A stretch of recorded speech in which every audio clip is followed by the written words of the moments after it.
Hello बच्चों, कैसे हैं आप सब। आज मैं लेके आया हूँ आपके लिए 12th क्लास बायोलॉजी की chapter by chapter multiple question, जिसे पढ़कर हम 28 मार्क्स के ऑब्जेक्ट को ठीक करने वाले हैं 8 मार्क्स के पेपर में। तो जुड़े रहिए चैनल से, और चैनल पर नए हैं तो लाइक और सब्सक्राइब जरूर कीजिए। आज हम शुरुआत करते हैं चैप्टर 2 से। चैप्टर 2 में पहला क्वेश्चन जो हमारा बनता है, बिल्कुल आईएमपी क्वेश्चन है, बिल्कुल लाइक सब्सक्राइब जरूर करते रहिएगा।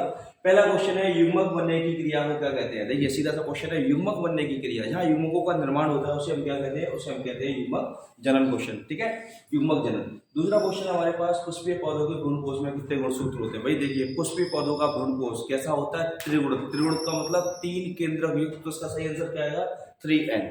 इसके बाद आगे बढ़ते हैं आप, एक अर्धसूत्री कोशिका वाहिनी में कितने नर युग्मक बनते हैं। एक अर्धसूत्री, यहाँ कंफ्यूज मत होना क्योंकि यहाँ समसूत्री की बात नहीं कर रहे हैं। समसूत्री में 2 बनते हैं और अर्धसूत्री वाहिनी में कितने युग्मक बनते हैं, 4।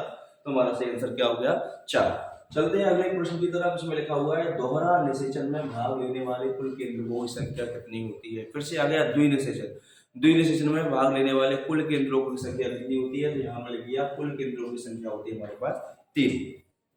फिर आगे बढ़ते हैं, हवा के द्वारा परागित होने वाले पुष्पों को क्या कहते हैं। यस, हवा के द्वारा जो पर परागण होता है उसे क्या बोलते हैं। सीधा सीधा आंसर हमारा वायु परागित पुष्प कहते हैं उसे अपन। ठीक है, फिर आगे बढ़ते हैं, एंडोस्पर्म द्वारा किसे पोषण दिया जाता है। इसकी बात करें, एंडोस्पर्म द्वारा किसे पोषण। एंडोस्पर्म किसका नाम होता है भाई, भ्रूणकोश का। भ्रूणकोश किसको पोषण देता है, भ्रूण को। तो हमारा आंसर क्या आएगा बेटा, भ्रूण। ठीक है, इसके बाद अगला प्रश्न आता है हमारा, स्तनधारी के शुक्राणु के मध्य में क्या पाया जाता है। भाई स्तनधारियों के शुक्राणुओं के मध्य में, तो शुक्राणु की संरचना हमने पढ़ी हुई है, मध्य भाग में क्या पाया जाता है, माइटोकॉन्ड्रिया। सीधा सा आंसर हमारा कहाँ आता है, माइटोकॉन्ड्रिया की तरफ।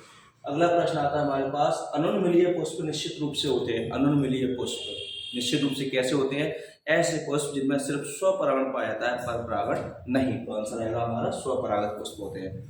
फिर उसके बाद आता है हमारे पास अगला प्रश्न, परिवर्धनशील भ्रूण द्वारा भ्रूणकोश का उपयोग किस बीज में होता है। अब यहाँ क्वेश्चन को ध्यान से समझना, इस तरह के क्वेश्चन जब परीक्षा में आते हैं तो बच्चे काफी कंफ्यूज होते हैं। तो यहाँ लिखा हुआ है, परिवर्धनशील भ्रूण द्वारा और भ्रूणकोश का उपयोग किस बीज में होता है। तो उसका सीधा आंसर है मटर के बीज में। आगे बढ़ते हैं, हाइड्ला में रंध्र कहाँ पाया जाता है। हाइड्ला क्या है, जलीय पौधा है। ठीक है, और जलीय पौधों में कभी रंध्र नहीं पाए जाते हैं। तो इसका आंसर है, हाइड्ला में रंध्र नहीं होते। ठीक है, फिर आगे बढ़ते हैं, नारियल में तरल और गद्देदार पदार्थ क्या होता है। तो हमें पता है, नारियल में तरल गद्देदार पदार्थ जिसका उपयोग भोज्य पदार्थ के भोजन के रूप में, खाने योग्य पदार्थ के रूप में किया जाता है, उसका आंसर हमारे पास आता है भ्रूणकोश। ठीक है, आगे बढ़ते हैं, आधुनिक भ्रूण विज्ञान के जनक कौन है। आधुनिक भ्रूण विज्ञान के जनक, वेरी वेरी इंपॉर्टेंट क्वेश्चन है, आने की पूरी पूरी संभावना है। आधुनिक भ्रूण विज्ञान के जनक है हमारे वॉन वीर। याद रखना आंसर कौन है, वॉन वीर। आगे बढ़ते हैं, एंटोमोफिलस फ्लोर में पुष्पों में परागण का माध्यम क्या है। एंटोमोफिलस, एंटोमोफिलस का मतलब क्या होता है, ऐसे पुष्प जो कीटों द्वारा परागित होते हैं। तो इसका आंसर हमारा कीट परागित। अगला प्रश्न है हमारा, मनुष्य की प्राथमिक शुक्राणु कोशिकाओं में प्राइमरी स्पर्मेटोसाइट में ऑटोसोम की संख्या कितनी होती है। क्या पूछ रहे हैं हमसे भाई, ऑटोसोम की संख्या। तो हमारे पास ऑटोसोम की संख्या कितनी है इसमें, 44। ऑटोसोम में कितने होते हैं, 22 जोड़ी। 22 जोड़ी यदि एक जोड़े में कितने होते हैं, 2, तो टोटल कितने हो गए, 44। पर आगे आते हैं, निम्न में से कौन कीटवच्छी पौधा है। कीटवच्छी पौधा यानी ड्रोसेरा नेपेंथिस दोनों है, तो उन्हें दिया ए और बी दोनों। फिर आगे बढ़ते हैं, पॉलिनोलॉजी में किसका अध्ययन किया जाता है। पॉलिनोलॉजी माने जीव विज्ञान की वह शाखा जिसमें परागणों का अध्ययन किया जाता है, उसे पॉलिनोलॉजी कहते हैं। तो इसका मतलब सीधा सीधा आंसर हमारा कहां से लग गया, परागण का। ठीक है, परागणों का अध्ययन।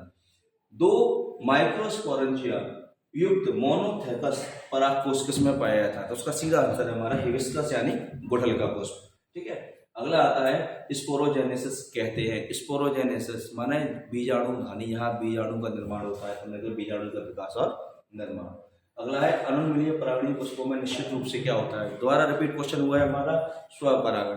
ठीक है, आगे हमारा निम्न में से किसमें जल परागण होता है। तो जल परागण इन तीनों में से, हालांकि ये तीनों जलीय पौधे, लेकिन सिर्फ जल परागण से हुआ जाता है हाइड्ला में। तो इस तरह हमारा इस सेकंड चैप्टर की कुछ आईएमपी ऑब्जेक्ट थे। ऐसे ही मैं आपको डे बाय डे और बहुत जल्दी कंप्लीट पूरे चैप्टर का बायो का मल्टीपल क्वेश्चन कराने वाला हूँ, ताकि आपके 28 मार्क्स राइट फाइट हो। अगर आपको वीडियो अच्छी लगी तो लाइक सब्सक्राइब जरूर कीजिएगा, ताकि मैं बहुत जल्दी आपको आगे वाले चैप्टरों की ऑब्जेक्ट देने वाला हूँ। Thank you so much, best of luck.